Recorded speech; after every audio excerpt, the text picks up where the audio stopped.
আজ 15ই জুলাই।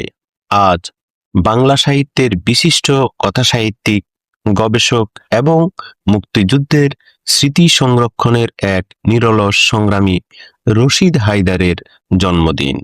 1941 সালের এই দিনে তিনি পাবনার দোহাপাড়া গ্রামে জন্মগ্রহণ করেন। তার প্রকৃত নাম শেখ ফয়সাল আব্দুর রশিদ মোহাম্মদ জিয়াউদ্দিন হায়দার। গোপালগঞ্জ ইনস্টিটিউশন থেকে মাধ্যমিক, পাবনা এডওয়ার্ড কলেজ থেকে উচ্চ মাধ্যমিক এবং ঢাকা বিশ্ববিদ্যালয় থেকে বাংলা সাহিত্যে স্নাতকোত্তর সম্পন্ন করেন তিনি।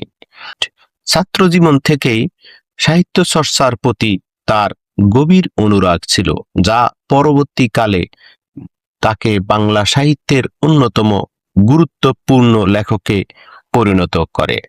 রশিদ হায়দারের উপন্যাস, গল্প ও গবেষণা গ্রন্থে মানুষের জীবন, সমাজ, ইতিহাস এবং মুক্তিযুদ্ধের গভীর সত্য উঠে এসেছে।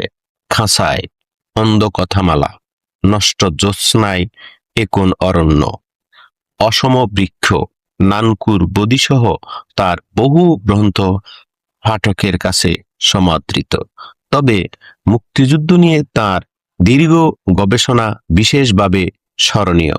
স্মৃতি 71 এর 13 খণ্ড এবং শহীদ বুদ্ধিজীবী কোষ গ্রন্থ বাংলাদেশের ইতিহাস সংরক্ষণে অমূল্য অবদান হিসেবে সাহিত্যে ও গবেষণায় অসামান্য অবদানের স্বীকৃতি স্বরূপ তিনি 2014 সালে 21 পদকে ভূষিত হন। এটি ছিল তার দীর্ঘ সাহিত্য সাধনার জাতীয় স্বীকৃতি। ব্যক্তিগত জীবনেও তিনি ছিলেন স্নেহশীল ও মানবিক।